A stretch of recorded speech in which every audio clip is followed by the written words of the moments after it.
The Tinwoodman of Oz by L. Frank Baum. Chapter 3 Roundabout.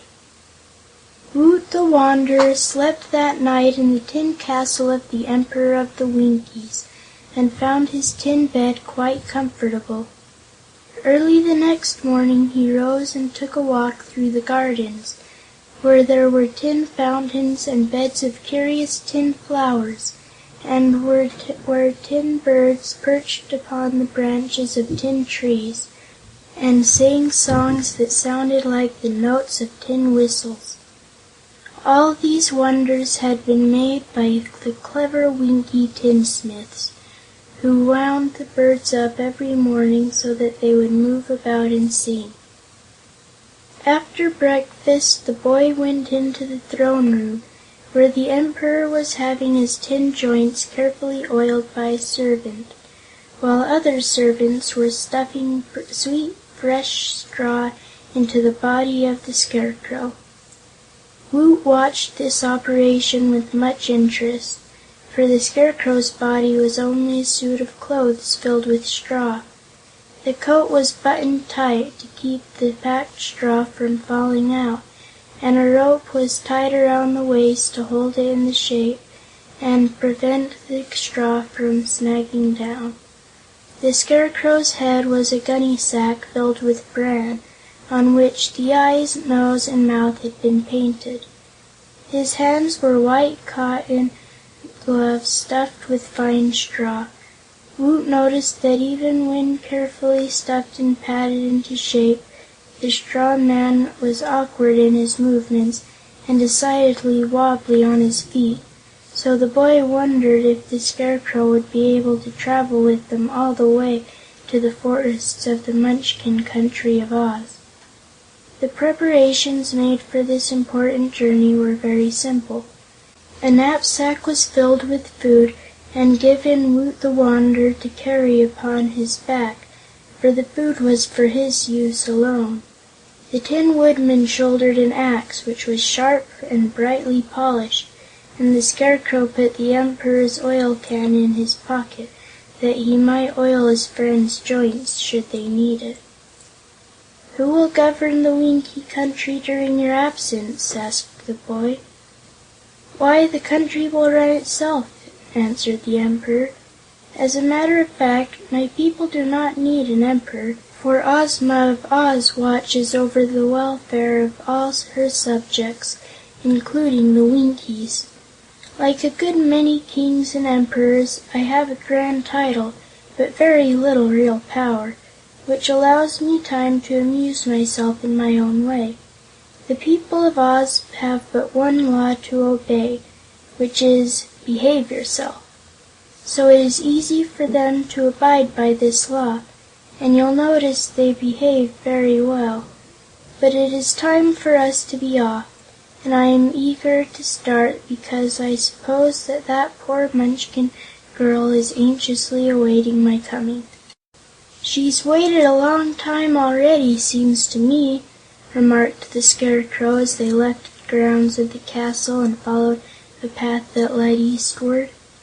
"True," replied the Tin Woodman, "but I've noticed that the last end of the way, however long it has been, is the hardest to endure. So I must try to make Nimmie Amee happy as soon as possible." "Ah, that proves you have a kind heart," remarked the Scarecrow approvingly. "It's too bad he hasn't a loving heart," said Woot. "This Tin Man is going to marry a nice girl through kindness, and not because he loves her, and somehow that doesn't seem quite right." "Even so, I am not sure it isn't the best for the girl," said the Scarecrow, who seemed very intelligent for a straw man.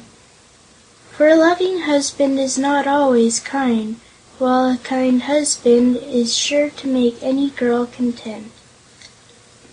"Nimmie Amee will become an Empress," announced the Tin Woodman proudly.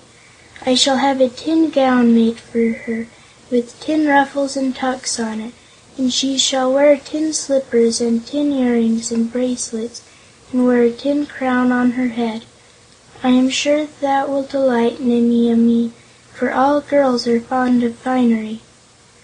"Are we going to the Munchkin Country by way of the Emerald City?" inquired the Scarecrow, who looked upon the Tin Man as the leader of the party. "I think not," was the reply. "We are engaged upon a rather delicate adventure, for we are seeking a girl who fears her former lover has forgotten her. It will be rather hard for me, you must admit, when I confess to Nimmie Amee that I have come to marry her because it is my duty to do so, and therefore the fewer witnesses there are to our meeting, the better for both of us.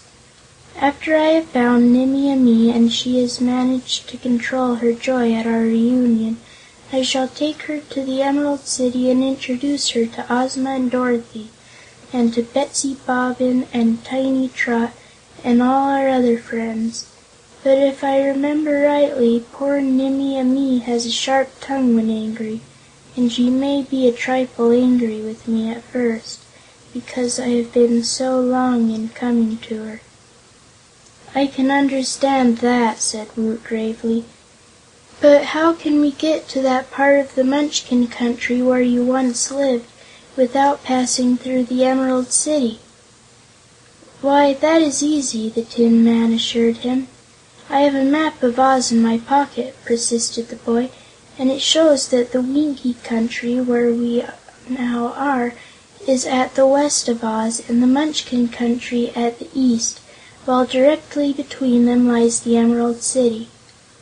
"True enough, but we shall go toward the north, first of all, into the Gillikin Country, and so pass around the Emerald City," explained the Tin Woodman. "That may prove a dangerous journey," replied the boy. "I used to live in one of the top corners of the Gillikin Country, near to Oogaboo, and I have been told that in this Northland Country are many people whom it is not pleasant to meet. I was very careful to avoid them during my journey south." "A wanderer should have no fear," observed the Scarecrow, who was wobbling along in a funny, haphazard manner, but keeping pace with his friends. "Fear does not make one a coward," returned Woot, growing a little red in the face, "but I believe it is more easy to avoid danger than to overcome it. The safest way is the best way, even for the one who is brave and determined." "Do not worry, for we shall not go far to the north," said the Emperor. "My one idea is to avoid the Emerald City without going out of our way more than is necessary. Once around the Emerald City, we will turn south into the Munchkin Country, where the Scarecrow and I are well acquainted and have many friends." "I have traveled some in the Gillikin Country," remarked the Scarecrow, "and while I must say I have met some strange people there at times, I have never yet been harmed by them." "Well, it's all the same to me," said Woot, with assumed carelessness. "Dangers, when they cannot be avoided, are often quite interesting, and I am willing to go wherever you two venture to go." So they left the path they had been following and began to travel toward the northeast, and all that day they were in the pleasant Winkie Country, and all the people they met saluted the Emperor with great respect and wished him good luck on his journey.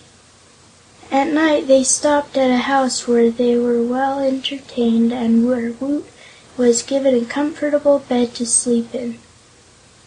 "Were the Scarecrow and I alone," said the Tin Woodman, "we would travel by night as well as by day, but a meat person in our party we must halt at night to permit him to rest." "Meat tires, after a day's travel," added the Scarecrow, "while straw and tin never tire at all, which proves," said he, "that we are somewhat superior to people made in the common way." Woot could not deny that he was tired, and he slept soundly until morning, when he was given a good breakfast smoking hot. "You two miss a great deal by not eating," he said to his companions. "It is true," responded the Scarecrow. "We miss suffering from hunger when food cannot be had, and we miss a stomach ache now and then." As he said this, the Scarecrow glanced at the Tin Woodman, who nodded his assent. All that second day they traveled steadily, entertaining one another the while with stories of adventures they had formerly met and listening to the Scarecrow recite poetry. He had learned a great many poems from Professor Wogglebug and loved to repeat them whenever anybody would listen to him. Of course Woot and the Tin Woodman now listened, because they could not do otherwise, unless they rudely ran away from their stuffed comrade. One of the Scarecrow's recitations was like this: "What sound is so sweet as the straw from the wheat when it crunkles so tender and low? It is yellow and bright, so it gives me delight to crunkle wherever I go. Sweet, fresh, golden straw, there is surely no flaw in a stuffing so clean and compact. It creaks while I walk, and it thrills when I talk, and its fragrance is fine for a fact. To cut me don't hurt, for I've no blood to squirt, and I therefore can suffer no pain. The straw that I use doesn't lump up or bruise, though it's pounded again and again. I know it is said that my beautiful head has brains of mixed wheat straw and bran, but my thoughts are so good I'd not change if I could for the brains of a common meat man. Content with my lot, I'm glad that I'm not like others I meet day by day. If my insides get musty, or mussed up or dusty, I get newly stuffed right away." End of Chapter 3.